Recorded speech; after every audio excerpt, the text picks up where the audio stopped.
Knocked away from him by Ekblad. Gets Bennett on it. 2-on-1. Bennett to the net. Scores! The Florida Panthers have tied their Eastern Conference second-round series against the Toronto Maple Leafs with a decisive 2-0 victory in Game 4.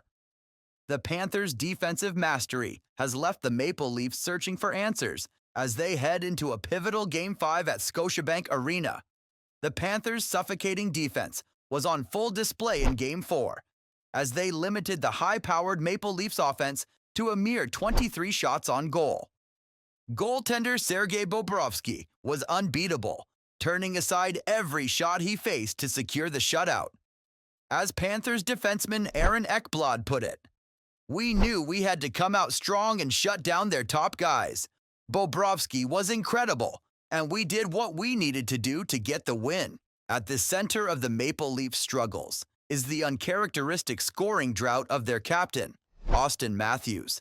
The superstar forward, who has consistently been one of the league's most prolific goal scorers, has now gone 9 straight playoff games against the Panthers without finding the back of the net. It's a far cry from his regular season performances, where he has scored at least 40 goals in 6 of his 9 NHL seasons, including a career-high 69 last year.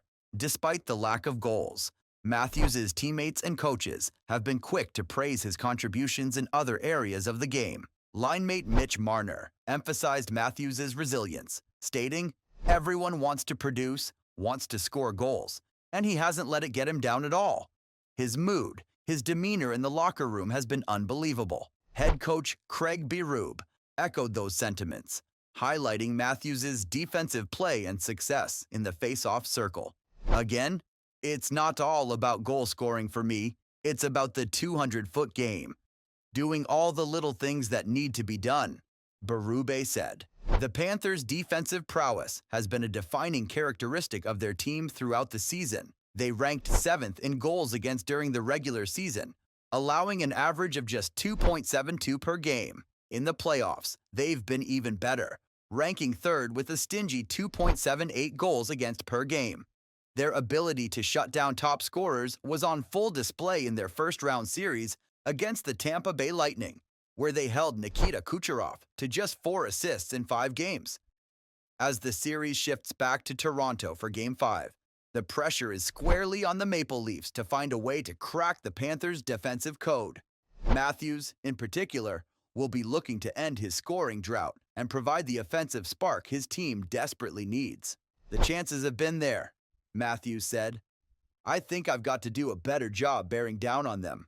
The Maple Leafs will also need to find a way to solve Bobrovsky, who has been outstanding in the series.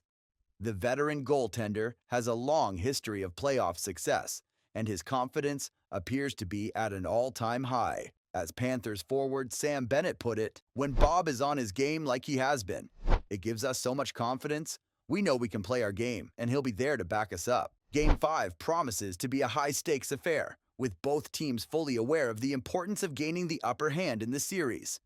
For the Maple Leafs, it's an opportunity to reassert their offensive dominance and take control of the series on home ice. For the Panthers, it's a chance to continue their defensive mastery and push the Maple Leafs to the brink of elimination.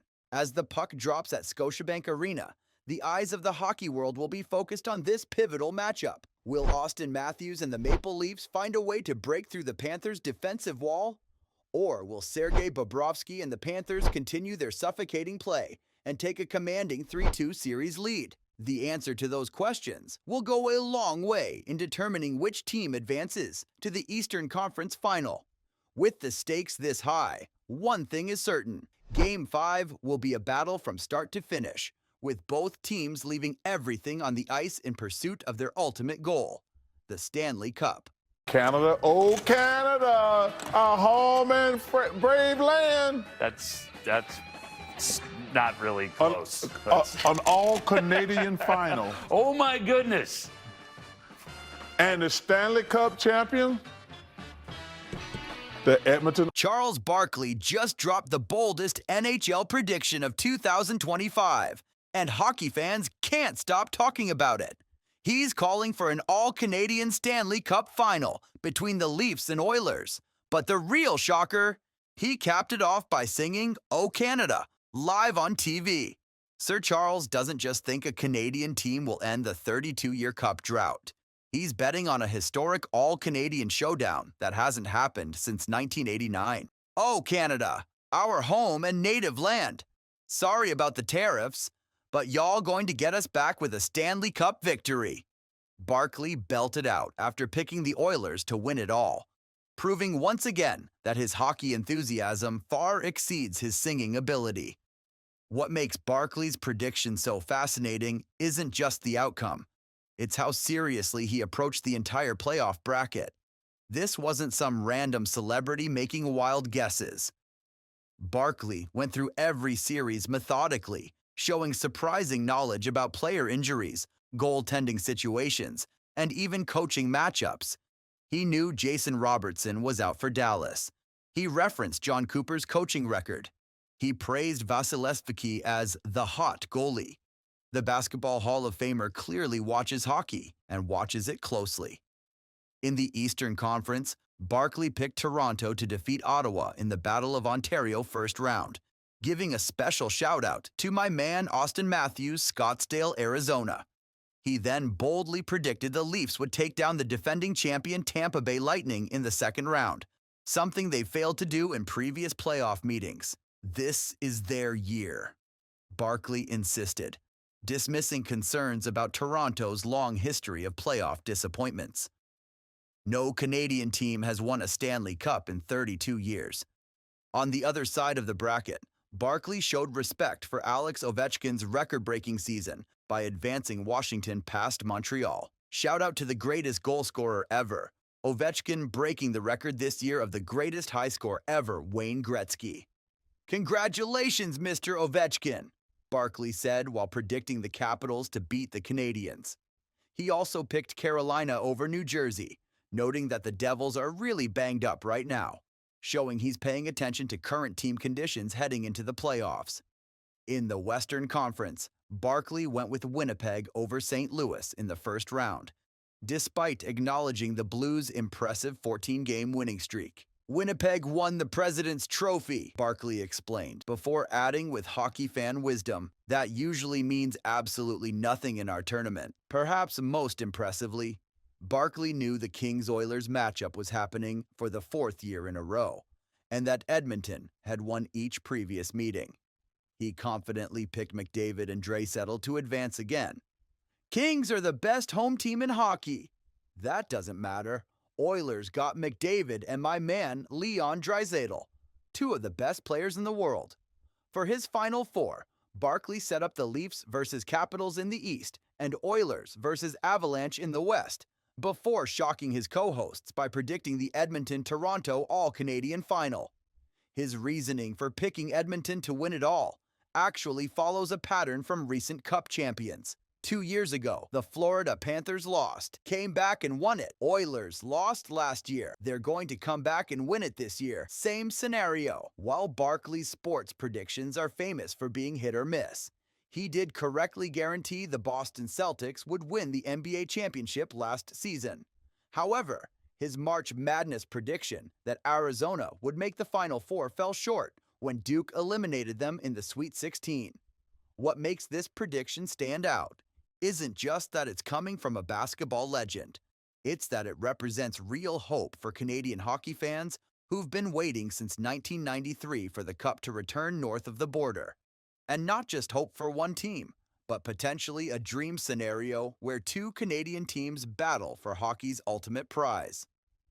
The 2025 Stanley Cup playoffs have already begun, but before a single game was played, Charles Barkley managed to create one of the boldest predictions of the postseason. Whether he's right or wrong, one thing is certain: his enthusiasm for hockey is genuine, his knowledge is impressive, and his singing, well, let's just say we should all be grateful he stuck with basketball. For Canadian hockey fans desperately hoping to see Lord Stanley return home after more than 3 decades, Barkley's prediction offers a tantalizing vision. Connor McDavid finally hoisting the cup, an all-Canadian final, and hockey's most prestigious trophy returning to its spiritual home. As Barkley puts it, that's ridiculous, but in the best possible way. This might be the most dangerous version of the Leafs we've seen in 20 years. The Toronto Maple Leafs are entering the Stanley Cup playoffs with something they haven't had in years: legitimate momentum and belief. After securing the Atlantic Division title for the first time in a traditional 82-game season since 2000, this team suddenly looks dangerous and ready. Goaltending, often Toronto's greatest question mark, has transformed into their greatest strength. Anthony Stolarz has been sensational with 3 shutouts in his last 4 games, giving the Leafs the type of netminder who can steal a playoff series. Both of our goalies have played extremely well this year and given our team confidence night in and night out, said head coach Craig Berube, whose impact on the team's structure has been undeniable since taking over. Under Berube's leadership, Toronto has developed the great and defensive structure that was missing in previous playoff runs. They're no longer just an offensive juggernaut. They can win the ugly games that playoff hockey demands. The stars are peaking too. Auston Mathews and Mitch Marner both hit the 100-point milestone in the same season, with Mathews feeding Marner for his milestone and vice versa, showcasing the chemistry that makes them so dangerous. Now, the Battle of Ontario returns as Toronto faces Ottawa in the first round. The provincial rivalry that once defined Canadian hockey in the early 2000s gets a modern reboot. It's a good one for sure, Berube said about the matchup. That's a very good team over there. They play a gritty game. It'll be a tough series. The team's depth has improved dramatically, with Matthew Knies emerging as Berube's biggest surprise. The growth from training camp throughout the season, how he's grown as a player, I'm not sure I pictured that, Berube admitted. Even better news. Key defensemen Jake McCabe and Oliver Ekman-Larsson appear ready for Game 1. When asked about their status, Berube expressed confidence. I think they're all in pretty good shape, so I feel pretty good about it. Despite 7 straight first-round exits hanging over the franchise, there's something undeniably different about this year's approach. Berube refuses to even acknowledge the past disappointments, stating firmly, "I don't talk to them about it. It's in the past. I'm focused on going forward." That forward-looking mentality has created a quiet confidence around the team. Division champions, goal scorers, shutdown defenders, elite goaltending, and a coach who knows what it takes to win it all. The Battle of Ontario returns. Craig Berube's Atlantic Division champions are ready. The Stanley Cup journey begins now. On the move, Tavares scores! A beauty for John Tavares! And the Leafs strike. Incredible milestone night. John Tavares reaches 1,100 points as the Maple Leafs outlast the Rangers in thrilling Madison Square Garden showdown. Have you ever dreamed of joining the greatest players in hockey history? That's exactly what happened to John Tavares on Thursday night at one of the most famous arenas in the world, Madison Square Garden in New York City. The Toronto Maple Leafs captain had a night he'll never forget, scoring 2 goals and adding an assist to reach 1,100 points in his amazing NHL career. That's like scoring a goal or helping a teammate score in every single game for more than 13 years straight. When you reach a big number like 1,100 points, it means you've been playing at an incredibly high level for a very long time, said hockey expert Sam Johnson. Only the very best players ever reach that mark. The Maple Leafs needed every bit of Tavares' magic too, as they battled to a nail-biting 4-3 victory over the New York Rangers. The win was Toronto's 3rd in a row, helping them keep pace in the super tight Atlantic Division race. The action started in the first period when Tavares gave Toronto an early lead. Racing down the ice on a rush, he fired a perfect one-timer from the left face-off circle that zoomed past Rangers goalie Igor Shesterkin. Jake McCabe made the perfect pass, while William Nylander started the play and earned his 600th NHL assist. But the Rangers weren't going to just roll over. With less than a minute left in the first period, Will Borgen tied the game 1-1 with a shot that somehow snuck through Maple Leafs goalie Anthony Stolarz. Just when it looked like the period would end tied, Bobby McMahon tipped in a shot from McCabe with only 10 seconds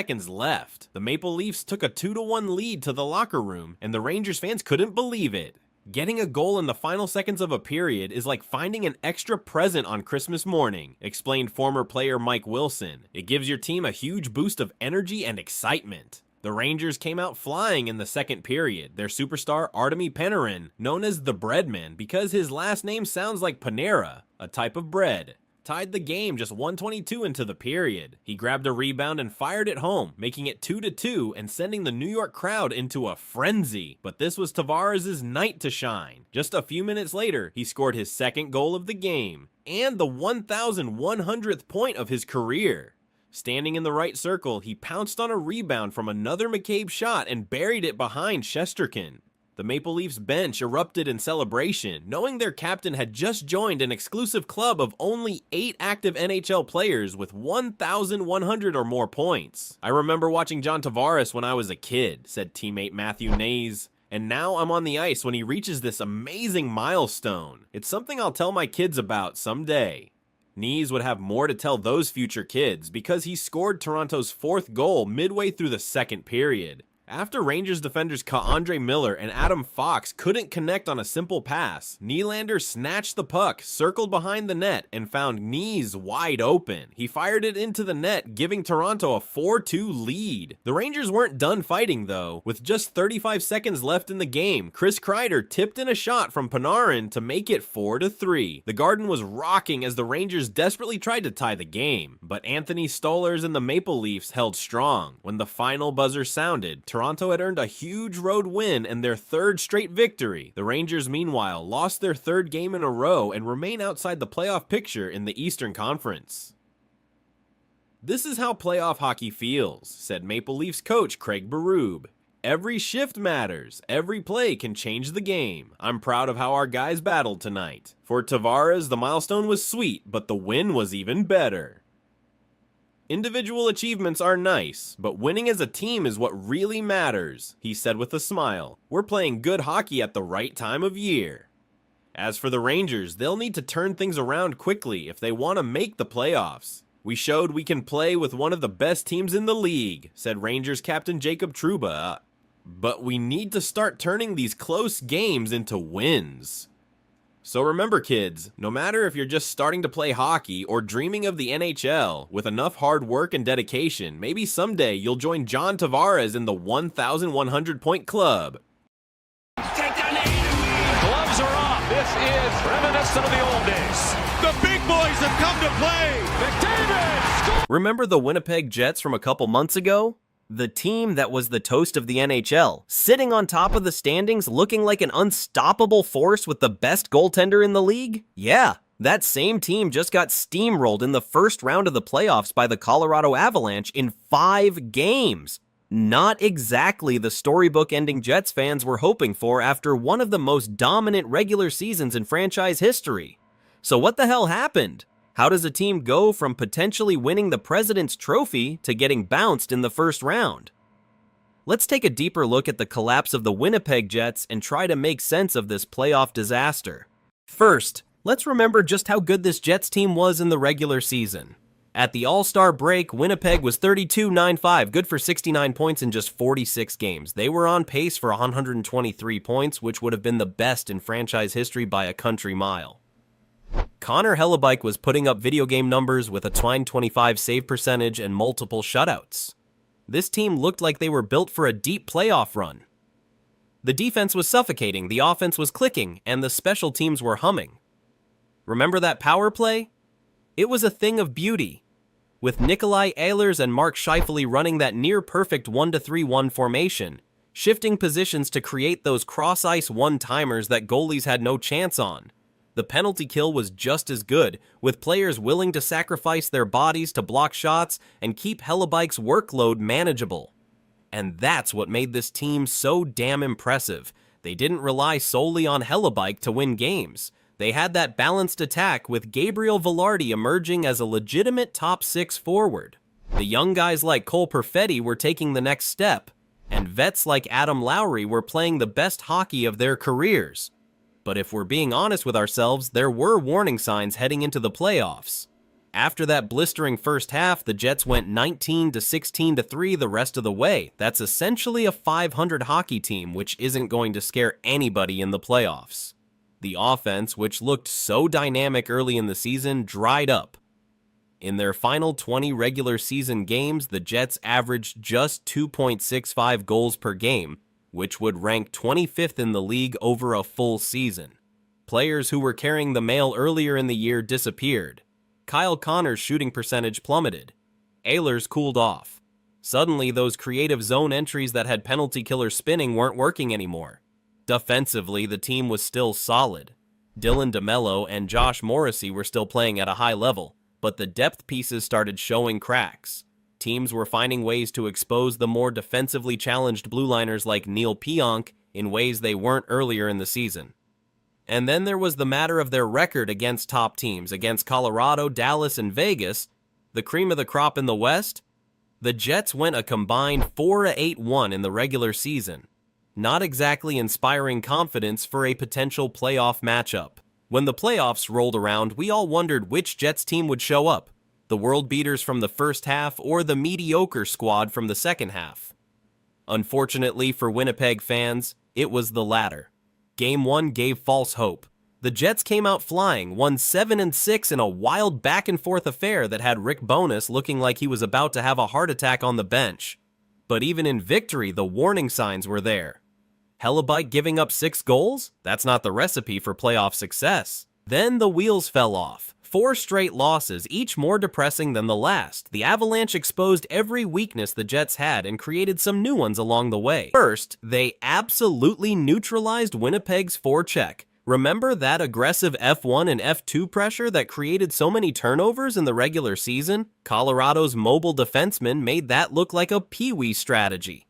Cale Makar and Devin Toews were breaking the puck out with ease, making the Jets forwards look like they were skating in quicksand. Then there was the matter of the special teams. That once lethal Jets power play went an abysmal 2 for 18 in the series. A success rate of 11.1% isn't going to cut it in the playoffs.